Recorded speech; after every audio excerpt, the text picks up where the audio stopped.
Hi everyone, I am Fran Gulick of Cotton and Joy, and I am here today at the Riley Blake Design Studio to show you one of my favorite sewing tips, and it's used for snowball corners, also called the stitch and flip corners, and it's used in a lot of patterns, but particularly it's used on my Nordic gnome pattern for the nose pieces and then the little bottom pieces, and it's also used on my joyful stars patterns to make these star points. A snowball corner is when you take two squares, one larger and then one smaller, and you stitch and flip to create a nice triangle at the bottom. Usually you would mark your smaller square with a pen, but that can be really time consuming.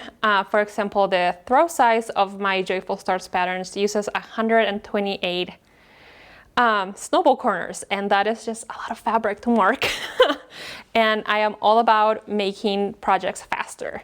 So all you need for this is a ruler and some washi tape. And we're gonna go to the machine now. And what you need to do is place your ruler on your machine so it's lined this edge, it's lined up with the needle, and then you'll use the other markings on your machine to make sure that the ruler is nice and straight.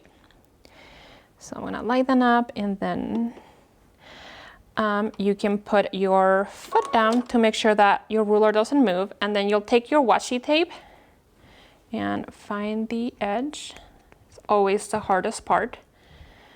And you'll just take one big piece, whoops, cut it, and then you'll place this on the actual machine so that it's lining up with the straight edge, whoops, of your ruler. And you want it to be nice and long so that it matches up with the needle, and then you can still have some on the edge.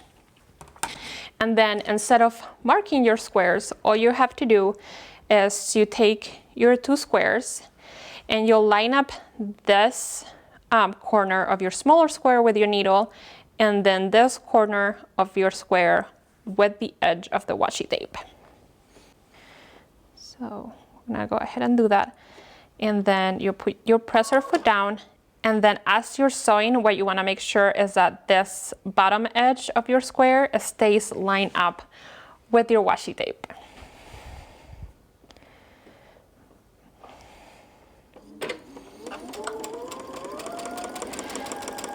And so as you can see, as I'm sewing, I am making sure that that corner of my square is staying lined up with the washi tape, and that gives me that straight edge on my stitching.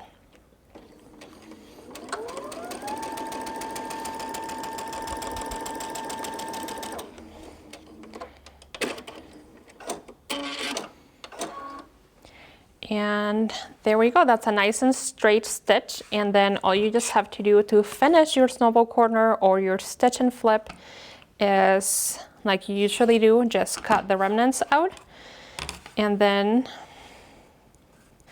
there we go, we have a perfectly stitched snowball corner. As you can see, it cuts the time a lot, and I hope you find this as helpful as I do.